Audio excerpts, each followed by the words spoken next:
একটি ছোট ছেলে যার নাম রাজু। রাজু ছিল খুব বুদ্ধিমান, তবে মাঝে মাঝে সে তার বুদ্ধির উপর খুব বেশি গর্ব করত।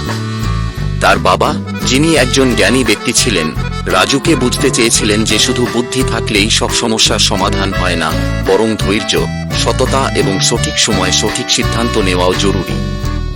একদিন রাজুর বাবা তাকে একটি কঠিন পরীক্ষার মুখোমুখি করেন। তিনি রাজুকে 3টি ছোট গাছ দেন এবং বলেন, এই গাছগুলোকে যত্ন করে বড় কর। তবে মনে রেখ, একটিমাত্র গাছের মধ্যে স্বর্ণের খনি রয়েছে, আর সেই গাছটি পেলে তুমি অনেক ধনী হবে।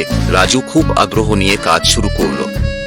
প্রথমে সে সব গাছকেই সমানভাবে যত্ন করল, কিন্তু কিছুদিন পর ধৈর্য হারিয়ে সে একটি গাছের যত্ন নেওয়া বন্ধ করে দেয়, অন্যটি কেটে ফেলে এবং শুধুমাত্র একটি গাছের যত্ন নেওয়া শুরু করে। কিছুদিন পর দেখা গেল যে রাজু যে গাছটির যত্ন নিল না, সেটি ছিল স্বর্ণের খনি সম্বলিত গাছ। রাজু তার ভুল বুঝতে পারে এবং শিখে যে শুধুমাত্র বুদ্ধির উপর নির্ভর করলে চলবে না, ধৈর্য ও পরিশ্রমও প্রয়োজন। এই গল্পটি আমাদের শেখায় যে জীবনে সঠিক সময়ে সঠিক সিদ্ধান্ত নেওয়ার জন্য বুদ্ধি যেমন প্রয়োজন, তেমনি ধৈর্য, সততা এবং পরিশ্রমও সমানভাবে গুরুত্বপূর্ণ।